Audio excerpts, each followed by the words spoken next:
En principe, nous savons tous que pour lancer une entreprise, il y a un certain nombre de préalables qu'il faut quand même pouvoir les faire avant de se mettre concrètement à l'œuvre. Dans cette vidéo, dans cet extrait, je vais vous parler des 5 choses à savoir avant de lancer une entreprise.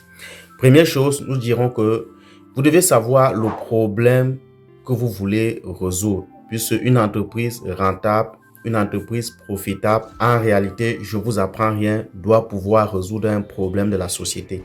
Et c'est en résolvant ce problème de la société qu'elle fera entrer du chiffre d'affaires au sein de l'institution. Donc, il est important de connaître le problème clair. Un problème clair répond à un marché. Et un marché voudrait dire possibilité de chiffre d'affaires. En deuxième lieu, vous devez avoir la fiabilité financière de votre projet. Vous devez calculer votre potentiel chiffre d'affaires, votre potentiel marge, votre potentiel seuil de rentabilité. Tous ces calculs doivent être préalablement faits au travers des tests, bien sûr. Si vous avez fait une étude de marché, ou si vous avez fait des tests pour votre entreprise ou pour votre business, vous deviez déjà pouvoir projeter ces chiffres-là. Il est très important pour vous de le faire. En troisième lieu, vous devez connaître le cadre légal et fiscal de votre activité, notamment une entreprise qui va faire dans les assurances, dans les métiers financiers. Il y a quand même généralement des cadres réglementaires. Ce n'est pas comme une activité commerciale. Chaque activité a ses spécificités, ou ceux dont j'ai cité tout à l'heure ont des spécificités particulières que vous devez connaître avant de vous lancer. Il est très important car la conformité dès le départ est une arme fatale.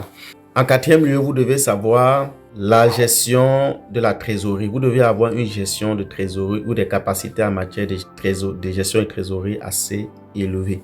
Vous devez connaître la gestion de la trésorerie. Et ça passe par une gestion financière personnelle. Il est très important car le cash doit jamais être supérieur aux ventes.